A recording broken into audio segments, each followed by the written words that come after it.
آج کے اس خطبہ جمعہ کا موضوع ماہ رمضان المبارک اور غفلت کے کچھ مظاہر۔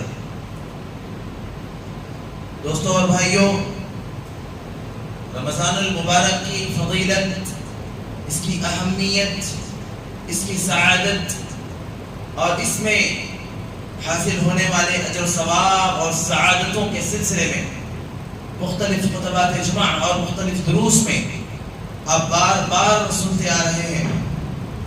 اس قدر فضیلت والا مہینہ جس میں اللہ تبارک و تعالی نے بے پناہ اجر و ثواب رکھا ہے، اس مہینے کا ایک ایک لمحہ، ایک ایک گھڑی، ایک ایک وقت عام دنوں کے مقابلے میں کئی گنا زیادہ اجر و ثواب کا سبب ہے۔ اس مہینے میں عبادتیں، اس مہینے میں اللہ تبارک و تعالیٰ کا ذکر اور اذکار، دعائیں، استغفار، تلاوت قرآن، نماز، روزے، صدقات و خیرات، اس سبھی ان کا اجر و ثواب عام دنوں کے مقابلے میں اس مہینے میں بطور خاص اللہ تبارک و تعالیٰ کئی گنا بڑھا کر دیتے ہیں، کئی گنا بڑھا کر دیتے ہیں۔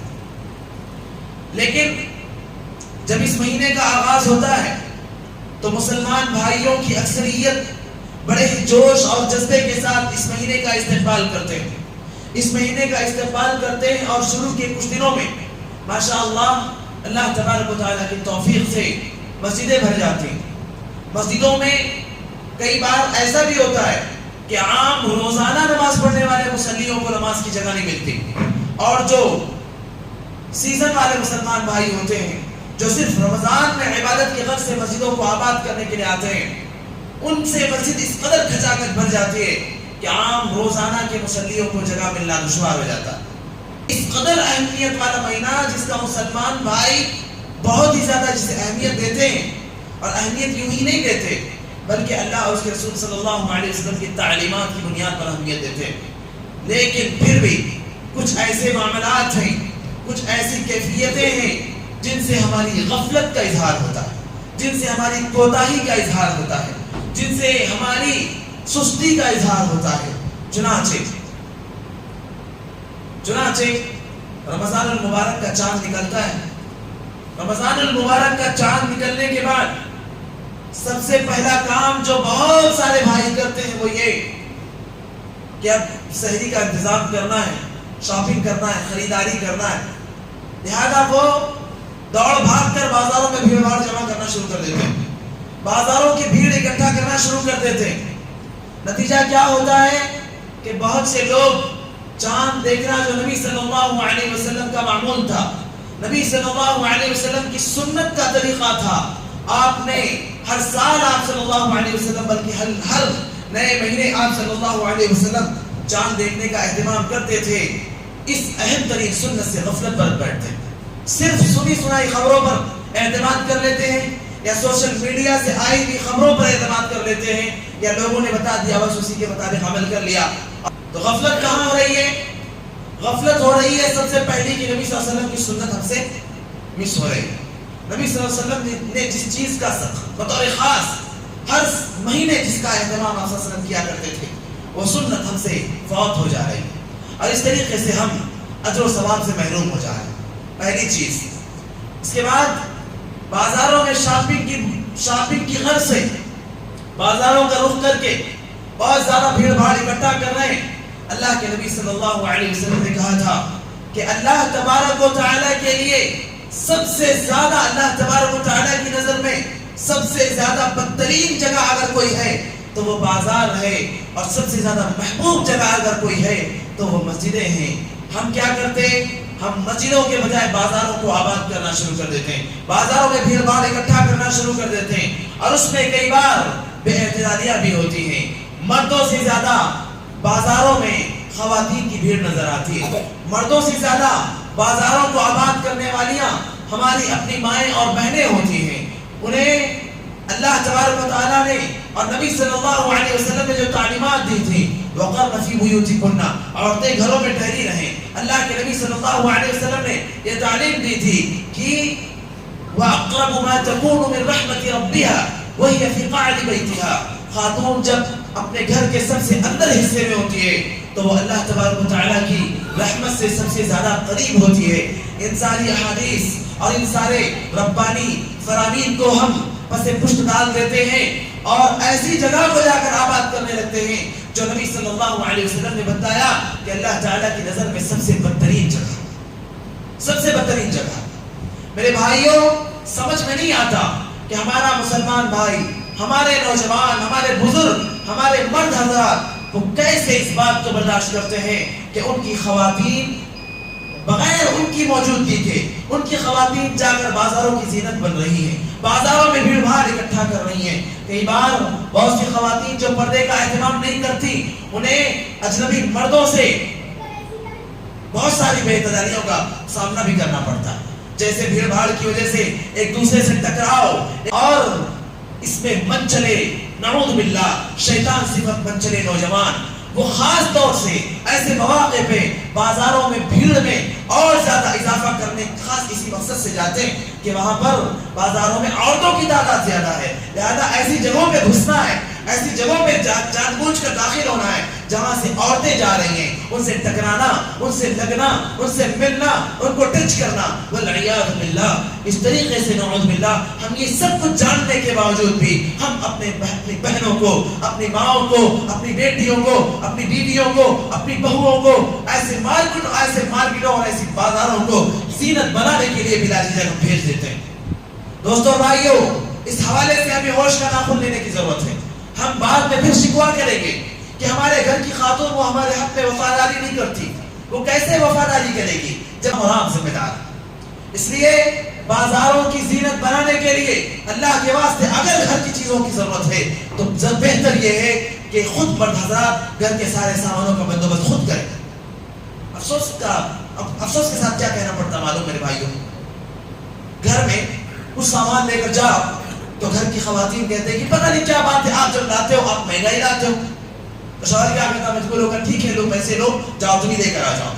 شوہر کو یہ اندازہ نہیں ہے کہ اس کی بیوی کو سامان سستا کیوں مل رہا ہے، اس کو یہ احساس نہیں ہے کہ اس کے گھر کی عورتوں اور خواتین کو مارکیٹ اور بازار میں اور دکانوں سے سامان کم قیمت میں کیوں مل رہا ہے. دراصل میرے بھائیو معاف کیجئے گا، سچائی کڑوی ہوتی ہے اور کڑوے ٹیبلٹ کو بھی صحت کے لیے کھانا پڑتا ہے. اس لیے بات کو سنیے میرے بھائیو اور دوستو. ہم اپنی ماں اور بہنوں کو جب مارکیٹ میں بھیجتے ہیں نا تو جن دکانوں پر بازار میں جن سوداگروں سے جن کاروباریوں سے وہ سامان لینے جاتی ہیں، وہ کاروبار کرنے اور سامان خریدنے جاتی ہیں، وہ ان کے ساتھ جان بوجھ کر ایسے پیش آتے ہیں. انہیں محسوس ہوتا ہے کہ میرا سب سے زیادہ مخلص تو یہی ہے، سب سے زیادہ مخلص تو یہی ہے. اور ان بدبختوں کا بھی حال یہ ہے کہ وہ چاہتے ہیں کہ ان کی دکانوں پر یہ خاتون دوبارہ آئے، پھر سے آئے، پھر آئے، بار بار آتی رہے. اس لیے مردوں کے مقابلے میں عورتوں کو چیزیں سستی ملتی. ذرا اس بارے میں سوچنے اور سمجھنے کی ضرورت ہے. 4 پیسے بچا کر کیا کرنے والے بھائیوں؟ 4 پیسے بچانا اور اپنے گھر کی خواتین کی عزت کو نیلام کرنا. والعیاذ باللہ. جانے دیں ان 4 پیسوں کو، جانے دیں ان دنیاوی مال اور دولت کو، لیکن ہمارے گھر کی خواتین کی عزت محفوظ ہے، ہمارے گھر کے خواتین کی عصمت و عفت محفوظ رہے. اس لیے مارکیٹیں اور بازار یہ بدترین جگہیں ہیں. ان کو آباد کرنے کے لیے پہلے تو ہمیں خود بھی احتیاط برتنا چاہیے. اشد ضرورت ہو تبھی ان کا رخ کرنا چاہیے، ورنہ مسجدیں اللہ کے نبی صلی اللہ علیہ وسلم نے بتایا اللہ تبارک و تعالیٰ کی نظر میں سب سے محبوب ترین جگہ ہے. یہ تو پہلی چیز ہوئی. اسی طریقے سے مسجد میں آ گئے، نماز پڑھ لیے، تراویح کی نماز ہو رہی ہے. اب اس میں غفلت کیا ہو رہی ہے؟ دیکھیں اب اس میں غفلت کیا ہو رہی ہے. ان مساجد میں ہم جا کر تراویح کی نماز پڑھنا چاہتے ہیں یا ایسے ائمہ کے پیچھے ہم تراویح کی نماز پڑھنا چاہتے ہیں جو بڑی تیزی کے ساتھ قرآن پڑھتے ہوں، جو ایک کم رکعت یعنی جو کم وقت میں زیادہ سے زیادہ قرآن مجید ختم کرنا چاہتے ہوں. نتیجہ کیا ہوتا ہے؟ نتیجہ یہ ہوتا ہے کہ ہم کہیں نہ کہیں قرآن جو کہ اللہ رب العالمین کا کلام ہے، اس پوری کائنات کو وجود بخشنے والی ذات کا کلام ہے قرآن مجید، اس ذات کے کلام کی توہین میں ہم برابر کے حصے دار بن جاتے ہیں، برابر کے حصے دار بن جاتے ہیں. اور جتنا گناہگار وہ شخص ہے اتنا ہی گناہ کے حصے دار ہم بھی بن جاتے ہیں. اس لیے ایسی جگہوں پر تراویح کی نماز پڑھنی ہو یا دوسری نمازیں پڑھنی ہو، جو ائمہ، جو علماء، جو حفاظ قرآن کی توہین کرتے ہوں، قرآن کی آیتوں کی توہین کرتے ہوں، اس انداز میں انہیں پڑھتے ہوں کہ لوگوں کو کچھ بھی سنائی نہ دے، کچھ بھی سمجھ میں نہ آئے، بس یہ لگے، یہ محسوس ہو کہ بھئی قرآن پڑھا جا رہا ہے، باقی کیا ہے وہ نہیں پتا، ہمیں نہیں معلوم، صرف یعلمون تعلمون یعلمون تعلمون، اس کے علاوہ کچھ بھی نہیں سنے پاتے، کچھ بھی محسوس نہیں ہوتا۔ ایسی جگہوں میں جا کر تراویح کا اہتمام کرنا، نمازوں کا اہتمام کرنا، ایسی جگہوں پر نمازیں پڑھنا، ایسے ائمہ کے پیچھے نمازیں پڑھنا، وہ اپنے آپ کو ان کے جرم میں حصے دار بنانا ہے۔ یہ غفلت کا دوسرا جز ہے، یہ غفلت جو رمضان میں ہم سے غفلت ہوتی ہے، یہ دوسرا پوائنٹ جو میں نے آپ کی خدمت میں رکھا ہے۔ اس لیے اللہ تعالیٰ کا یہ فرمان ہمیشہ یاد رکھیے، اللہ تبارک و تعالیٰ نے کہا وَقَالَ الرَّسُولُ يَا رَبِّ إِنَّ قَوْمِ اتَّخَذُوا هَذَا الْقُرْآنَ مَهْجُورًا۔ اللہ تعالیٰ کہتے ہیں کل قیامت کے دن رسول پروردگار کی بارگاہ میں کھڑے ہوں گے تو امت کے لیے اور پھر قوم کے لیے اللہ تبارک و تعالیٰ کی کورٹ میں یہ کیس دائر کریں گے، یہ شکایت کریں گے کہ پروردگار یا ربی، پروردگار ان قوم اتخذوا هذا القرآن مہجورا، میری قوم نے، میری امت نے، میرے افراد، میری امت کے افراد نے اس قرآن کو چھوڑ دیا تھا۔ ہم نے قرآن کو چھوڑا ہے، چھوڑا ہے کیا بھائیو؟ ہم قرآن کی تلاوت بھی کرتے ہیں، ہم قرآن کو پڑھتے پڑھاتے بھی ہیں، ہمارے مدارس قرآن کی بنیاد پر قائم ہیں، ہمارے بہت سے اہل علم، علماء، حفاظ قرآن کی بنیاد پر ان کی زندگیاں چل رہی ہیں، وہ اپنے ان کے معاش کا مسئلہ حل ہو رہا ہے۔ قرآن کو ہم نے چھوڑا ہے؟ چھوڑا ہے کیا؟ نمازیں پڑھتے ہیں قرآن کے بغیر نہیں، تراویح پڑھتے ہیں قرآن کے بغیر نہیں، گھر نیا بن گیا قرآن خوانی چل رہی ہے، بیماری ذرا سی ہو گئی، کوئی مسئلہ ہو گیا، کسی بھی عامل نے لکھ کے دے دیا، قرآن چھوٹا سا قرآن گلے میں لٹکا دیا۔ قرآن کو ہم نے چھوڑا نہیں؟ چھوڑا، پھر کیسے؟ رسول اللہ تو کہے گے اللہ امت نے قرآن کو چھوڑ دیا تھا، کیا مطلب ہے اس کا؟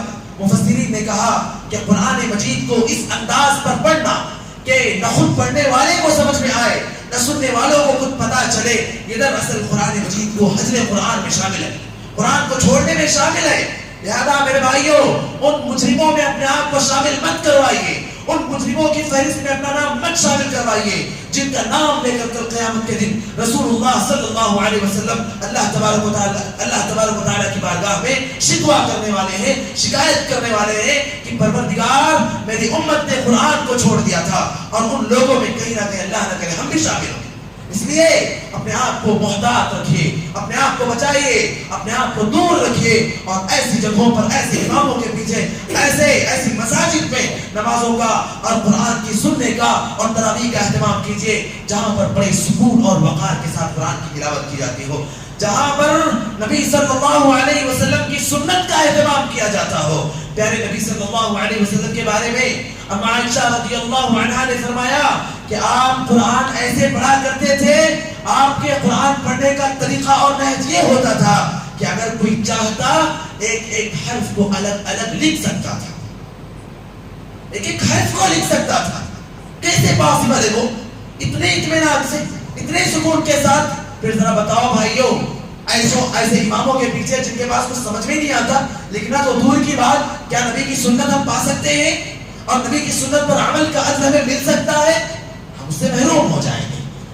اسی طریقے سے رمضان کے مہینے میں غفلت کا ایک اور معاملہ یہ ہے کہ ہم رات تراویح کی نماز پڑھ کر دیر رات جب ہم سونے کے چاہتے ہیں تو تھوڑی دیر تو ہمیں اپنی، معاف کیجیے گا خواتین بھی سن رہی ہیں، تھوڑی دیر ہمیں اپنی سیکنڈ وائف کو بھی ٹائم دینا ہوتا ہے۔ وہ سیکنڈ وائف کیا ہے بھائی؟ بولو۔ Mobile phone. بیویوں سے زیادہ موبائل فون کو وقت دے رہے ہیں آج کے نوجوان۔ تو تراویح کی نماز پڑھ لیا، گئے گھروں پر آرام کرنا ہے، کیوں؟ کیونکہ صبح سحری کے لیے اٹھنا ہے۔ لیکن نہیں بھائی، وہ کیسے ہو سکتا ہے؟ تھوڑا وقت تو اسے بھی دینا ہے، تھوڑا ٹائم تو اسے بھی دینا ہے۔ لہذا اس سیکنڈ وائف کے ساتھ نعوذ باللہ کچھ وقت گزار لیا، نتیجہ کیا ہوا؟ سحری میں کئی بار اٹھنے میں دیر ہو گئی، اور سحری میں زبردستی گھر والوں نے اٹھایا، پانی وانی چھڑک کر، ہاتھ پیر کھینچ کر، گھسیٹ کر، چلے پکارے کر کے، شور شرابہ کر کے کسی طرح اٹھا دیا، سمجھو اٹھا دیا، زبردستی دو چار نوالے ٹھوس لیے، سحری کے نام پر جسے اللہ کے نبی صلی اللہ علیہ وسلم نے برکت کا ذریعہ بتلایا تھا، اس کو اتنی اہمیت نہیں دی. گھر والوں نے اگر زبردستی نہ کی ہوتی، پیچھے نہ پڑے ہوتے تو یہ نوجوان نہ اٹھتا. بہرحال کسی طرح اٹھ گیا، جلدی جلدی کچھ کھا لیا اور اس کے بعد پیٹ بھر گیا، ذرا آرام کری. وہ آرام کرنے لیٹ جاتا ہے. اس کا اٹھتا کب ہے؟ 11 بجے، 12 بجے، 1 بجے.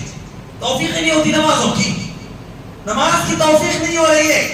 یہ تراویح جو ہم رات دیر پڑھتے ہیں نا، یہ فرض نہیں ہے میرے بھائیوں.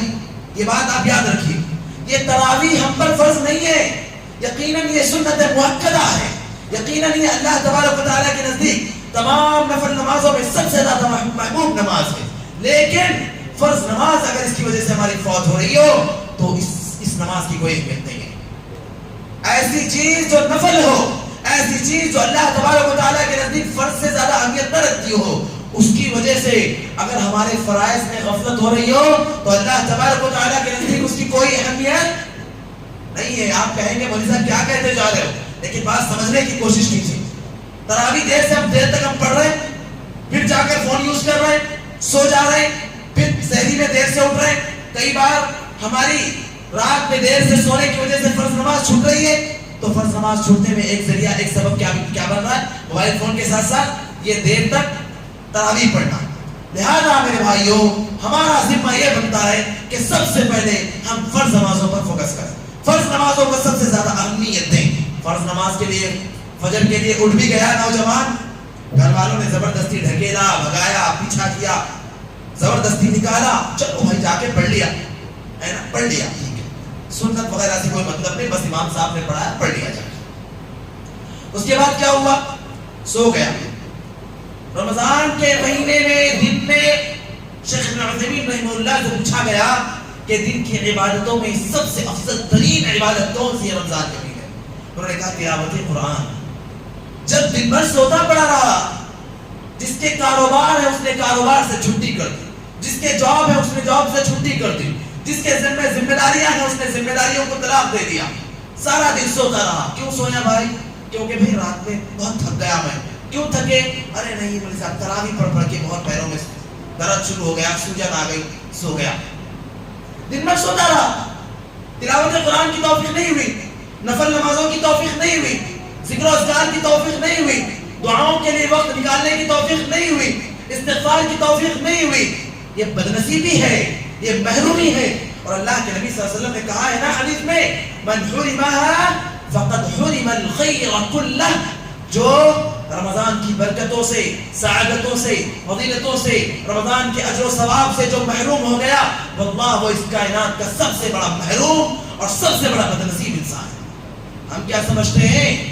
ہم سمجھتے ہیں کہ جس نے رمضان کے مہینے میں نیا کاروبار نہیں شروع کیا وہ محروم ہے. رمضان کے مہینے میں پہلے رمضان کو کاروبار شروع ہو جاتا ہے، ہاں بھائی فلاں کاروباری رمضان فل، یعنی خوب کمائی کرنا ہے. کمائی کس کی کرنی چاہیے تھی؟ اجر و ثواب کی. کمائی کس کی کرنی چاہیے تھی؟ نیکی کی. کمائی کس کی کرنی چاہیے تھی؟ اللہ تبارک و تعالیٰ کی رضا کی کمائی کرنی چاہیے تھی. اللہ کو خوش کر لینا چاہیے تھا. کیسا بھی کر کے میرا رب مجھ سے راضی ہو جائے، میرا رب مجھ سے خوش ہو جائے، یہ کوشش کرنی چاہیے تھی. لیکن کیا کرتے ہیں ہم اور آپ؟ نیا کاروبار شروع کرنا ہے، رمضان بھر خوب جم کے کام کرنا ہے. عبادت نہیں، خوب جم کے کام کرنا ہے، خوب پیسے بٹورنا ہے، خوب کمائی کرنا ہے. اس کے بعد سال بھر موج سے، مزے سے آرام کرنا ہے، سونا ہے، رمضان کی کمائی کھانا ہے.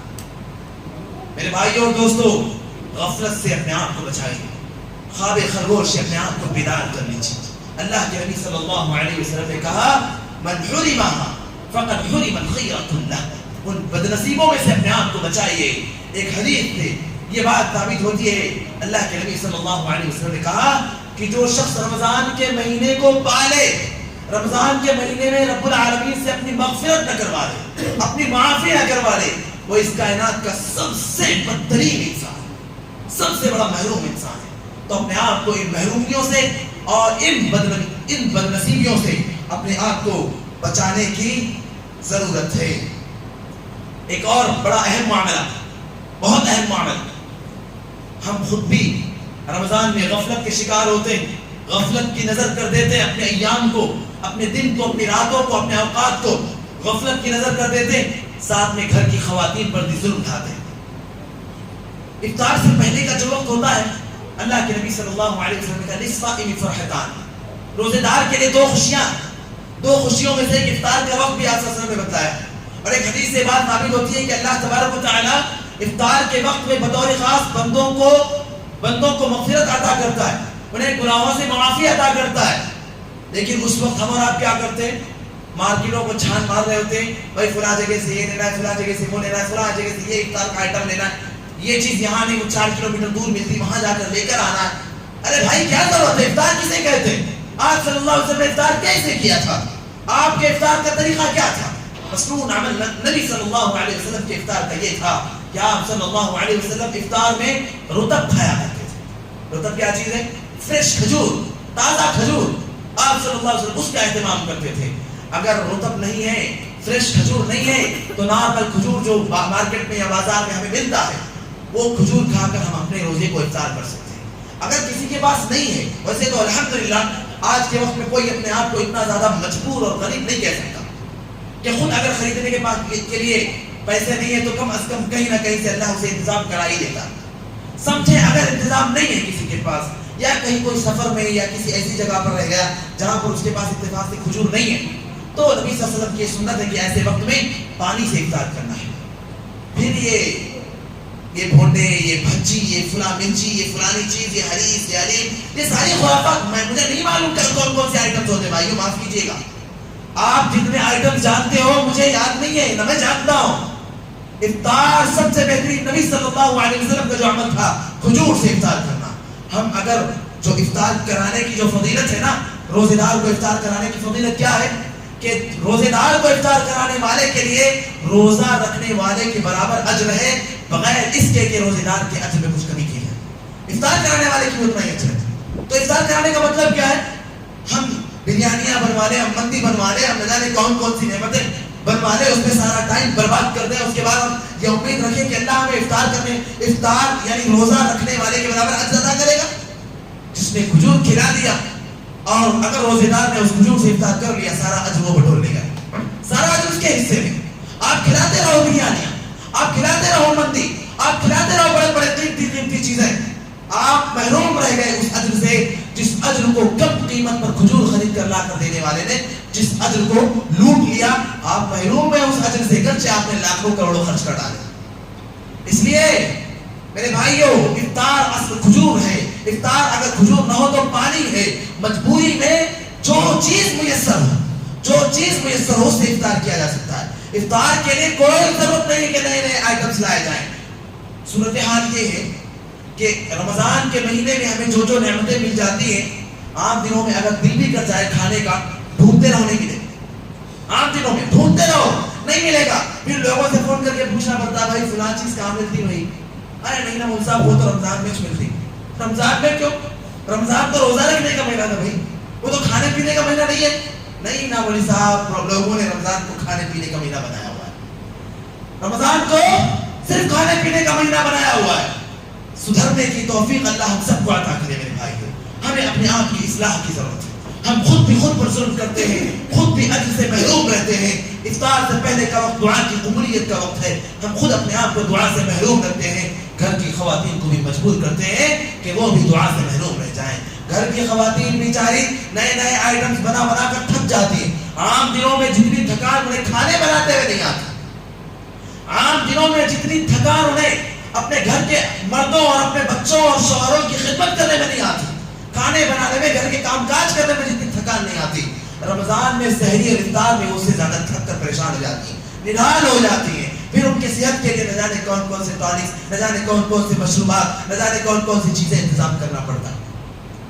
تو ہم خود بھی ظلم کر رہے ہیں اپنے آپ پر، اور گھر کی خواتین پر بھی ظلم کر رہے ہیں، اور انہیں بھی اجر سے محروم کر رہے ہیں، ہم خود اجر سے محروم ہو رہے ہیں۔ اس لیے سمجھنے کی ضرورت ہے۔ افطار بس اس قدر کیجئے کہ دن بھر کی جو بھوک تھی نا وہ تھوڑا سا اس پر کنٹرول ہو جائے، نماز سکون سے پڑھ لی جائے، اور گھر جا کر پھر ہم کھانا کھا سکیں۔ اتنا ہم یہ ساری نئی چیزیں کھا کر ایک طرف تو سنت سے محروم ہو رہے ہیں، ایک طرف تو شرعی اور دینی طور پر اجر و ثواب سے محروم ہو رہے ہیں، ایک طرف نبی صلی اللہ علیہ وسلم کے طریقے سے محروم ہو رہے ہیں۔ دعا کی قبولیت کے وقت کو ہم یعنی اس وقت کو غنیمت جاننے سے محروم ہو رہے ہیں، اس وقت کا فائدہ اٹھانے سے محروم ہو رہے ہیں، دوسری طرف ہم نئے نئے آئٹمس کو کھا کر اپنی ہیلتھ خراب کر رہے ہیں، اپنی صحت برباد کر رہے ہیں، پھر دن بھر پریشان رہتا ہے بندہ، میرے ساتھ گیس کا مسئلہ ہو گیا، بہت زیادہ پریشان ہے، پیٹ میں درد ہو رہا ہے، ایسا ہو گیا ویسا ہو گیا، یہ ہو گیا وہ ہو گیا۔ یہ ساری خرافات کیوں آتی؟ آپ مصنوع طریقے سے افطار کرو، آپ افطار کے وقت جو یعنی غنیمت کا وقت ہے اس وقت کو اہمیت سمجھو، نبی صلی اللہ علیہ وسلم کی سنت کے طریقے پر چلو، آپ کوئی بیماری نہیں آئے گی انشاءاللہ تعالیٰ آپ کو۔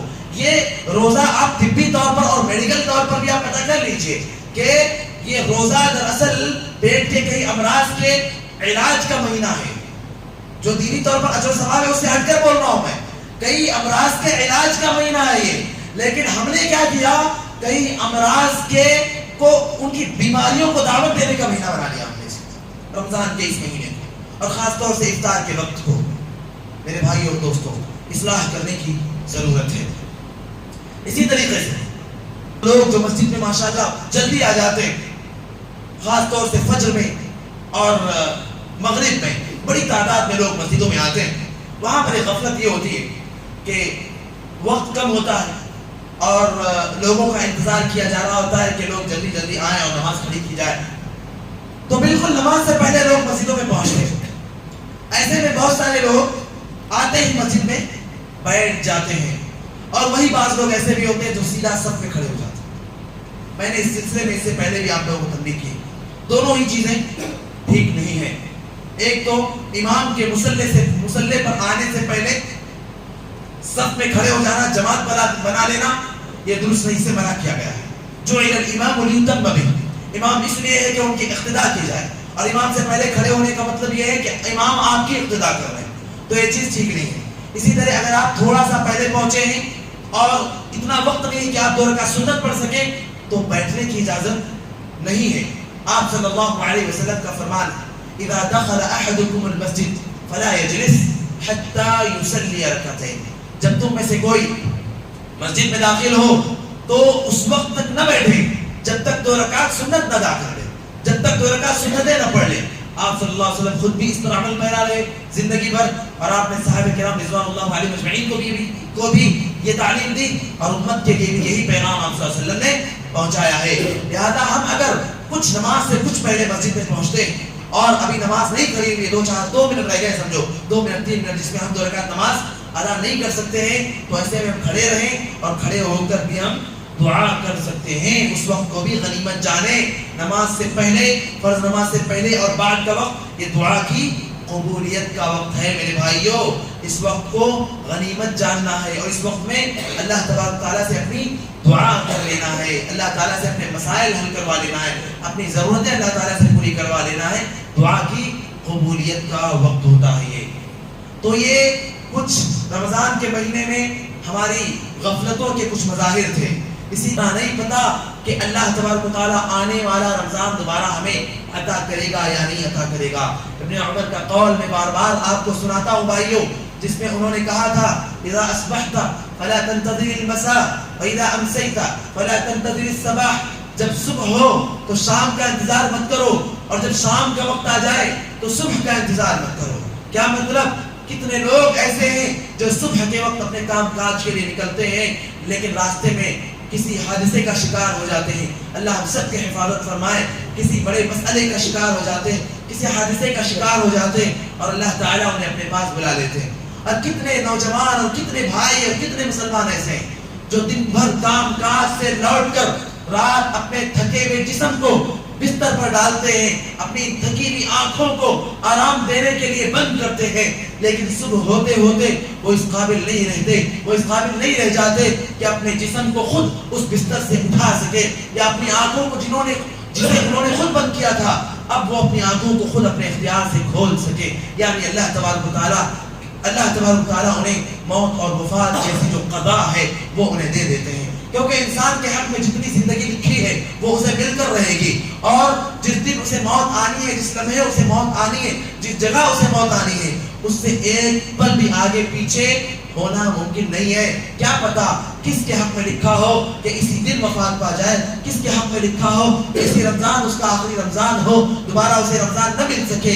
اس لیے میرے بھائیوں، اس رمضان کو غنیمت جانیے نیکیوں کے لیے۔ اس رمضان میں جو بھی غفلت اب تک ہم سے ہو رہی ہیں ان غفلتوں سے باز آ جائیے۔ ہر